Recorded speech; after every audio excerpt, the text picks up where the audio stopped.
Bismillahirrahmanirrahim. Assalamualaikum warahmatullahi wabarakatuh.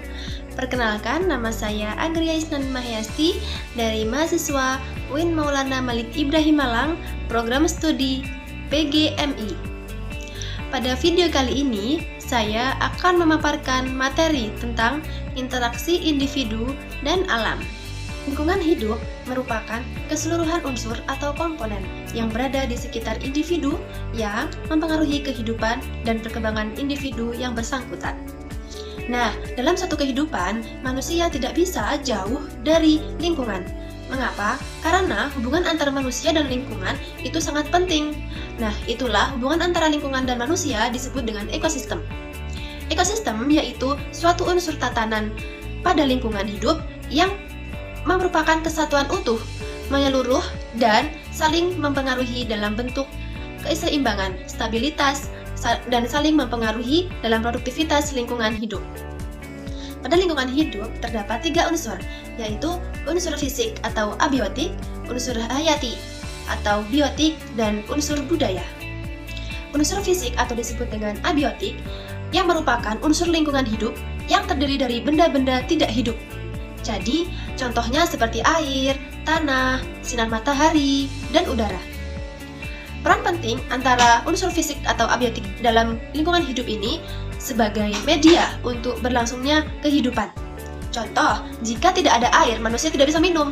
Atau kegunaan sinar matahari bagi tumbuhan untuk melangsungnya mengalirkan zat-zat makanan pada tumbuhan. Jadi, jika salah satu dari unsur ini tidak ada, maka akan terjadi keterhambatan saat berlangsungnya kehidupan. Maka dari itu, makhluk hidup sangat bergantung pada unsur abiotik. Yang kedua yaitu unsur hayati atau biotik adalah unsur lingkungan hidup yang terdiri dari semua makhluk hidup yang terdapat di bumi, seperti manusia, hewan, tumbuhan, dan jasad. Nah, unsur biotik ini saling berhubungan dan membentuk jalinan mulai dari yang mudah hingga yang sangat rumit. Ketiga yaitu unsur budaya. Nah, unsur budaya dalam lingkungan hidup adalah sistem nilai, keyakinan, dan gagasan yang dimiliki manusia untuk menentukan perilakunya sebagai makhluk sosial. Nah, dalam unsur budaya ini dapat menentukan keseimbangan tatanan lingkungan, di mana manusia sendiri berperan sebagai pemegang kendali. Bentuk kerusakan lingkungan hidup ini dapat merusak dan menurunkan kualitas dan kuantitasnya karena kerusakan lingkungan hidup ini disebabkan oleh alam dan manusia. Yang disebabkan oleh alam contohnya seperti letusan gunung Merapi, banjir, gempa bumi, tsunami, dan angin puting beliung. Serta kerusakan lingkungan hidup yang disebabkan oleh manusia, contohnya seperti penebangan pohon, membuang sampah sembarangan, dan pencemaran. Dalam kerusakan lingkungan hidup tersebut terdapat upaya dalam melestarikan lingkungan tersebut, yaitu upaya dari melestarikan lingkungan hidup merupakan suatu tanggung jawab terbesar bagi manusia. Contohnya seperti melakukan reboisasi, menanam pohon, tidak membuang sampah sembarangan, serta bisa menjaga ekosistem alam. Sumber daya alam merupakan sesuatu yang ada di dalam yang berguna dan mengandung nilai dalam kondisi di mana kita tidak menemukannya. Secara umum, sumber daya alam digolongkan menjadi 2 bagian, yaitu sumber daya alam yang dapat diperbarui dan sumber daya alam yang tidak dapat diperbarui.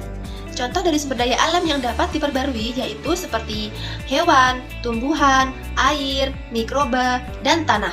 Sedangkan sumber daya alam yang tidak dapat diperbarui seperti barang tambang, minyak bumi, atau batu bara.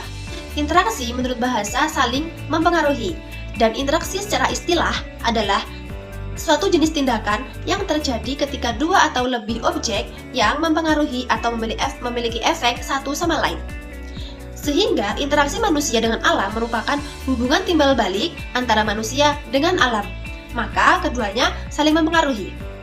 Nah, interaksi individu dengan alam ini dapat dikategorikan menjadi 3 macam, yaitu ketergantungan pada lingkungan, adaptasi dengan lingkungan, dan modifikasi lingkungan. Mungkin cukup sekian penjelasan dari saya. Billahi taufiq wal hidayah. Wassalamualaikum warahmatullahi wabarakatuh.